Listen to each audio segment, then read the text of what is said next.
ಈ ಅಪಾಯಕಾರಿ ಡಿ ಗ್ಯಾಂಗ್ನ ಕೃತ್ಯವನ್ನ ಇನ್ನಷ್ಟು ಬಯಲು ಮಾಡಬೇಕು ಅಂತ ಹೇಳಿ ಹೊಸ ಟೆಕ್ನಾಲಜಿಗಳ ಸಹಾಯವನ್ನ ಪಡ್ಕೊಳ್ಳೋದಕ್ಕೆ ಪೊಲೀಸರು ಮುಂದಾಗಿದ್ದಾರೆ. ಪ್ರಮುಖವಾಗಿ ಲುಮಿನಾ ಟೆಸ್ಟ್ಗೂ ಕೂಡ ಒಳಪಡಿಸಲಾಗುತ್ತೆ ಅನ್ನೋದು ತಿಳಿದು ಬರ್ತಾ ಇದೆ. ಲುಮಿನಾ ಟೆಕ್ನಾಲಜಿಯನ್ನ ಬಳಸಿ FSL ತಜ್ಞರು ಇನ್ನಷ್ಟು ಸಾಕ್ಷಿಗಳ ಸಂಗ್ರಹಕ್ಕೆ ಮುಂದಾಗ್ತಾ ಇದ್ದಾರೆ. ರೇಣುಕಾಸ್ವಾಮಿ ಕೊಲೆಯಾದ ಜಾಗದಲ್ಲಿ ರಕ್ತದ ಕಣ ಅಂದ್ರೆ ಇದೆಲ್ಲ ಅತಿ ಸೂಕ್ಷ್ಮವಾದಂತಹ ಎವಿಡೆನ್ಸ್ಗಳು, ಅತಿ ಸೂಕ್ಷ್ಮ ಎವಿಡೆನ್ಸ್ಗಳು. ರಕ್ತದ ಕಣ ಅನ್ನೋದೆಲ್ಲ ನಮಗೆ ಬರಿಗಣ್ಣಿನಿಂದ ನೋಡೋದಕ್ಕೆ ಸಿಗೋದಿಲ್ಲ. ಸೊ ಲುಮಿನಾ ಟೆಸ್ಟ್ನ ಮೂಲಕ ಆರೋಪಿಗಳ ಪಾತ್ರವನ್ನ ಕನ್ಫರ್ಮ್ ಮಾಡ್ಕೊಳ್ಳೋದಕ್ಕೆ ಅಂತ ಯೂಸ್ ಮಾಡೋ ಟೆಸ್ಟ್ಗಳು. ಎರಡೂ ಕಡೆಗಳ ರಕ್ತದ ಮಾದರಿಯನ್ನ FSL ಟೀಮ್ ಈಗಾಗಲೇ ಸಂಗ್ರಹ ಮಾಡಿದೆ.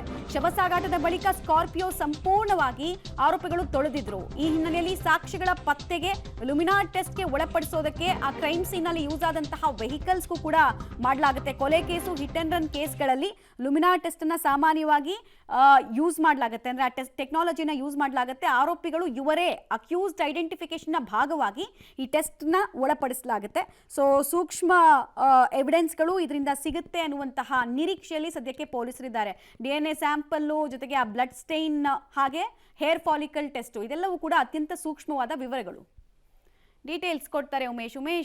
ಲುಮಿನಾ ಟೆಕ್ನಾಲಜಿ ಮೂಲಕ ಅತಿ ಸೂಕ್ಷ್ಮ ವಿವರಗಳನ್ನ ಕಲೆ ಹಾಕೋದಕ್ಕೆ ಪೊಲೀಸರು ಮುಂದಾಗಿದ್ದಾರೆ ಅನ್ನೋದು ಗೊತ್ತಾಗ್ತಾ ಇದೆಯಲ್ಲ. ಸೊ ಎಷ್ಟು ದಿನದ ಒಳಗಡೆ ಈ ರಿಪೋರ್ಟ್ ಬರುವಂತಹ ನಿರೀಕ್ಷೆ ಇದೆ?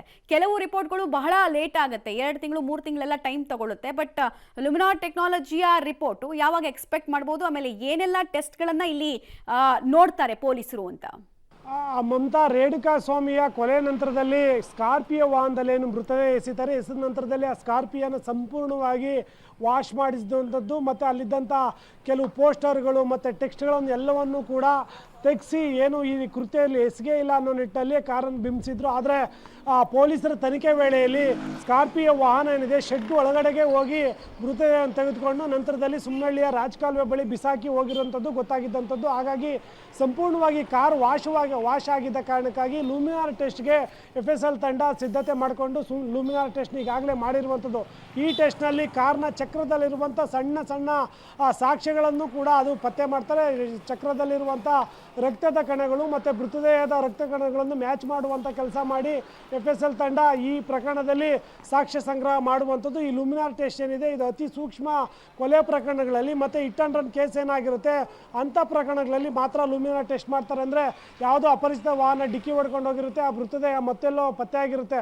ಆ ಮೃತದೇಹದ ರಕ್ತದ ಕಣಗಳು ಮತ್ತು ವಾಹನ ಯಾವುದು ಅನುಮಾನಾಸ್ಪದ ವಾಹನ ಇರುತ್ತೆ, ವಾಹನದಲ್ಲಿ ಟೈರ್ನ 1 ಇಂಚು ಅಥವಾ ಯಾವುದೇ ಒಂದು ಭಾಗದ ಒಂದು ಸ್ವಲ್ಪ ರಕ್ತದ ಕಣ ಪತ್ತೆ ಆದರೂ ಕೂಡ ಅದನ್ನು ಎರಡನ್ನೂ ಕೂಡ ಮ್ಯಾಚ್ ಮಾಡುವಂಥ ಕೆಲಸ ಮಾಡಿ ಲುಮಿನಾರ್ ಟೆಸ್ಟಲ್ಲಿ FSL ತಂಡ ಸೂಕ್ತ ಸಾಕ್ಷ್ಯಗಳನ್ನು ಕಲೆ ಹಾಕುವಂಥ ಕೆಲಸ ಮಾಡುವಂಥದ್ದು. ಹಾಗಾಗಿ ಈ ಪ್ರಕರಣದಲ್ಲೂ ಕೂಡ ಸ್ಕಾರ್ಪಿಯೋ ವಾಹನ ಸಂಪೂರ್ಣವಾಗಿ ವಾಶ್ ಮಾಡಿದರೂ ಕೂಡ ಅದರ ಟೈರ್ ಒಂದು ಭಾಗದಲ್ಲಿ ರೇಣುಕಾಸ್ವಾಮಿಯ ಮೃತದೇಹದ ರಕ್ತದ ಕಲೆ ಪತ್ತೆ ಆಗಿರುವಂಥದ್ದು ಮತ್ತು ಆ ಮೃತದೇಹ ಅಲ್ಲಿ ಪತ್ತೆಯಾದಂಥ ರಕ್ತದ ಎರಡನ್ನೂ ಕೂಡ ಮ್ಯಾಚ್ ಮಾಡುವಂಥ ಕೆಲಸವನ್ನು ಈಗ ಪೊಲೀಸರು ಮಾಡಿರುವಂಥದ್ದು. ಹಾಗಾಗಿ ಆ ರಿಪೋರ್ಟ್ ಕೂಡ ಇನ್ನೇನು ಬರಬೇಕಾಗಿರುವಂಥದ್ದು. ಮಮತಾ, ಓಕೆ, ಥ್ಯಾಂಕ್ ಯು ತಮ್ಮ ಎಲ್ಲ ಮಾಹಿತಿಗೆ ಉಮೇಶ್, ಧನ್ಯವಾದ. ಸೊ ಒಟ್ಟಾರೆ ಸಣ್ಣ ಸಣ್ಣ ಸಾಕ್ಷಿಗಳನ್ನು ಕೂಡ ಬಿಡದಂತೆ ಈ ಪ್ರಕರಣದಲ್ಲಿ ಪ್ರತಿಯೊಬ್ಬರನ್ನೂ ಕೂಡ ಅಪರಾಧಿಗಳನ್ನಾಗಿ ನ್ಯಾಯಾಲಯ ಘೋಷಿಸುವ ರೀತಿಯಲ್ಲಿ ಪೊಲೀಸರು ತನಿಖೆಯನ್ನು ಕೈಗೆತ್ತಿಕೊಳ್ತಾ ಇದ್ದಾರೆ.